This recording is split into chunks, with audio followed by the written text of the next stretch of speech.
Nu, lūk, un tad pacēlās tie jautājumi, ka LRTC tomēr ir kapitāla sabiedrība un tas paraksts nes zaudējumus un nemazus, jā, varbūt, ka tie ir bruto force kaut kādā veidā un valde nav tiešā veidā atbildīga par to, bet, teiksim, tas satraukums bija, 1,5 miljonu gadā vienkārši tā nokurināt. Tā likās, ka mēs esam nopirkuši kaut ko, kas mums naudētīs. Principā šo pirkumu jau organizēja akcionārs. Tas nebija labprātīgs LRTC lēmums, vai kā, bet tā tas ir izveidojies. LRTC brīdī bija nauda. Lūk, un tad faktiski tā situācija vērsās kā? Mēs sākām skatīties, kas pa lietu, kāpēc nelieto. Identificējām barjeras. Pirmā barjera jau bija tā, ka jāiet uz pastu, pēc tam jāgaida 10 darba dienas, un tad tu saņem šo elektronisko pārakstu. Otrā barjera, protams, bija tas, ka ir jāpērk gan tā kartiņa šajā gadījumā datu nesējs, kurš ir drusciņi dārgāks nekā kaimiņos, un mums ir drošībā jābūt lielākai. Nolasītājs jāpērk. Un arī patiesībā dators jāsagatavo. Tas nav tā, ka es ielieku kartiņu un sāku lietot. Tad man ir jāuzliek driveri. Driveru ražotāji tāda patiesībā arī ir tikai 2 lieli spēlētāji, varbūt 3, bet faktiski tās arī ir papildus izmaksas. Bija tās cenas un tehniskais barjeras, tāda klapatas, visā tā procedūra, visu dabūt. Un galvu rezultātā bija tas, ka katrā trešajā reizē kaut kas tajos driveros nenostrādāja. Daudzas Microsoft versijas, uz Maca vispār nestrādāja normālā veidā. Pa Linuxiem nemaz nerunāsim. Lūk, un tad patiesībā tā mašinērija bija iekustināta. Tātad, principā mēs to varējām lietot, bet tas bija viss tik neērti, ka cilvēkam bija tik šausmīgi jāgrib to visu lietot, ka tā niša bija ļoti maza, kuri tik šausmīgi gribēja, kuriem bija, teiksim, kur viņu izmantot. Lūk, un līdz ar to arī patiesībā uzņēmēji un tie, kuriem interesē šī lieta, viņi arī neattīstīja šos pakalpojumus. Viņi skatījās vieglākus ceļus. Viņi domā, mēs uztaisīsim pakalpojumu, bet tā kā elektronisko pārakstu daudz nelietot, tad, principā, nebūs arī mums lietotāji. Tas iegāja tādā aburtajā lokā aiztējies. Tad mēs sākām meklēt tehnoloģiju, kādā veidā to visu iecelt mākonī iekšā. Un mēs viņu arī atradām. Un tad, protams, pacēlās šie jautājumi, kā jūs to tā izdarījāt un kā tas viss notika. Bet patiesībā mēs piegājām diezgan pragmatiski un ja mēs runājam par drošību, tad patiesībā ir kā, ka jūs varat uzbūvēt absolūti drošu sistēmu, bet viņi būs tik droši, ka viņu neviens nelietos. Un arī iepriekšējiem parakstam, šī likumdošanā iedefinētie drošības līmeņi bija tik augsti, ka barjeras bija augstākas nekā, Igaunijā, kurā ir viens no veiksmīgākajiem, elektronisko parakstu ieviešanas tādiem gadījumiem dzīvē. Lūk, šobrīd, protams, ka mums bija jāatbilst esošai likumdošanai, tad tur uz drošību nekādas milzīgas kompromisus taisīt nevarēja. Un līdz ar to, tas, ko mēs mēģinājām uzbūvēt, mēs uzbūvējam sistēmu, kas ir tikpat droša kā tā, kas bija iepriekšējā. Patiesībā mēs iepriekš tam nepārbūvējām, mēs uztaisījām jaunus interfeisus un noņēmām visas barjeras, sākot ar cenu, beidzot ar ātrumu, laiku un uz priekšu. Viens no drošības pamatiem ir šādām sistēmām ir tas, ka atslēga un tā publiskā un privātā atslēga, viņas ir šķirtās vidēs. Respektīvi, privāta atslēga, cik es saprotu, agrāk atradās uz tās kartiņas, ko saņēma uz tiem visiem tiem rīkiem.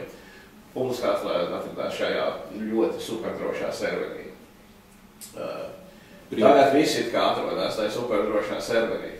Sistēmā mēs izmantojam saucamo HSM, kas ir Hardware Security nodule, un tur šī uzbūve ir līdzīga. Tātad priekšā ir mikročips, un aiz mikročipa ir kriptēts cietais disks. Tad, ja jaundars tiek klāt, viņš paņem to disku, viņš neko nevar izdarīt. Paņemot mikročipu, viņam patiesībā arī nekas daudz lielāks iespējas nav, jo saites starp disku un mikročipu ir ļoti cieta, viņš nevar no otrā veidā atdalīt. Un pie šiem kriptētiem datiem tiešā veidā klāt tik nevar. Tad uz šī diska tiek izveidoti daudz virtuāli konteineri, kas ir kā šīs virtuālā elektroniskā parakstu turētāji. Un, lai tiktu pie šī konteineri, mums ir arī šim pašam mikročipam jāiedod PIN kods. un jāiesūta tā hash funkcija tur iekšā. Viņš privāta atslēga no turienes nekad netiek izņemta ārā. Ja? Tātad no šī viedokļa, ka privāta atslēga no viņa vai nesējā karta vai nesējā tur, liela atšķirība nav. Ja? Un šī iekārta, viņa arī ir to tā konkrētā, ko mēs izmantojam, viņa arī ir certificēta atbilstoši MEAL 4+ līmenim. Šobrīd arī izveidots tā, ka elektroniskais paraksts patiesībā, kad viņš tiek noģenerēts, viņš dzīvo 48 stundas, pēc tam viņa nav. Tātad, respektīvi, jūs sākat piesakties elektroniskam parakstam, tur ir kaut ko parakstīt, 48 stundas, pēc tam jūs viņu nelietojat pusgadu. Piemēram, ir situācija tāda, ka ļaundars ir kaut kādā veidā noskatījies jūs jau pinkodu, jūs viņus iedevuši šo pinkodu, vienalga. Tagad tiek kaut kā klāt, viņš praktiski nevar izmantot, jo tas paraksts jau ir beidzis savu dzīvi. Bet kā izskatās atkal pakalpojumu pusē, ko mēs varēsim darīt ar to parakstu? Vai varēsim, līgumus slēgt, vai varēsim, nodot kaut kādus svarīgus dokumentus valsts un pašvaldību iestādēm? Būvējot šo parakstu, vienmēr atcerējos, tā kā turēja prātā, ka ja viens uzņēmējs ir Liepājā, un otrs Daugavpilī, tad ir katrs savā Latvijas galā, 400 km attālumā. Tad viņi varētu slēgt darījumus normāli, tur neiesaistot ne pastu, neko savā starpā. Viņi var mierīgi parakstīt šos dokumentus, atrodoties tur. Bet, lai tas arī agrāk strādātu, bija šī barjera, ka bija 10 dienas jāgaida. Tas nevar tā teikt. Tu paņem, mēs pēc 10 dienām parakstīsim. Mēs gribam šodien parakstīt. Lūk, šis risinājums, kā ļauj to izdarīt, tā arī, pasaka pretēji pusē, parakstīsim elektroniski, aizēju nokārto, un tas viss notiek. Un darījums notiek tajā pašā brīdī.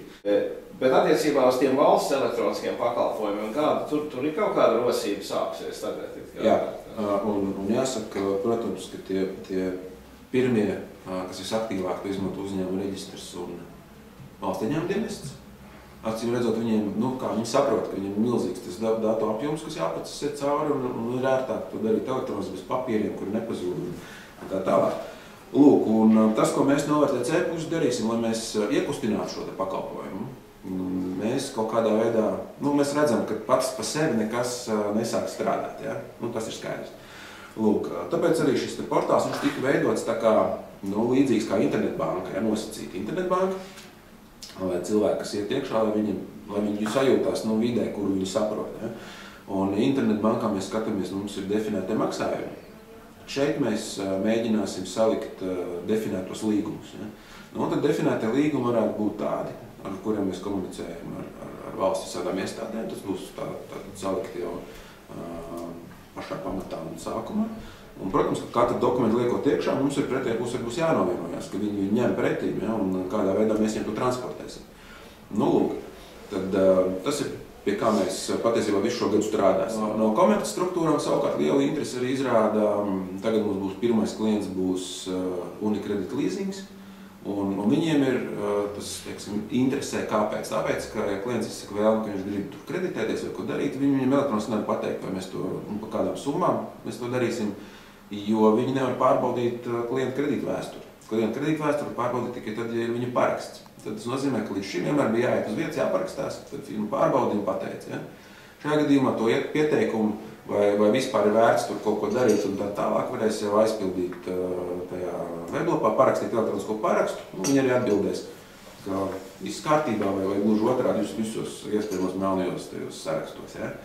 Tad tie būs tie pirmie.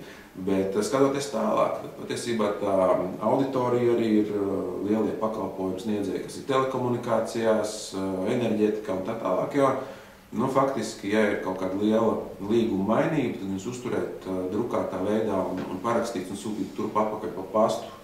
Kā viņi pazūd, un tas nav tik vienkārši. Tāpēc, šī interese, ka varētu dokumentus uzturēt elektroniski, viņiem ir lieliem operatoriem. Tad kā pirmais solis varētu būt tas, ka ir operatora līgums tur iekšā, jūs neiet uz kādus, paņemat to, kas mums bija pēdējais, tas lielais meteoru, ja? Ieiet iekšā, nevis stāvat rindā ārā, bet ieiet vienkārši weblapā, parakstat līgumu. Viss ir tāds plāns, ka nākamo 2 mēnešu laikā mēs dosim atvērtos interfeisus, principā visiem interesantiem, kas nozīmē, ka viņi varēs šo mūsējo parakstu sistēmu integrēt savējās sistēmās iekšā. Tātad, ja piemēram jūs ieiet Latvijas Energo elektroniskajā klientu apkalpošanas sistēmā, tad tur Latvijas Energo jums varēs piedāvāt kaut ko parakstīt. Ja? Tajā brīdī, kad jūs to sāksiet, jūs atmetīs atpakaļ uz mūsējo sistēmu, jūs parakstīsiet un aiziesiet tālāk. Mana klusā cerība, ka tajā brīdī, kad mēs iedosim šos atvērtos interfeisus uzņēmējiem, tad viņi saģenerēs tos pakalpojumus tādus, ko iespējams mēs šobrīd pat nevaram iedomāties. Ja? Bet tur patiesībā parādās diezgan neierobežots lauks,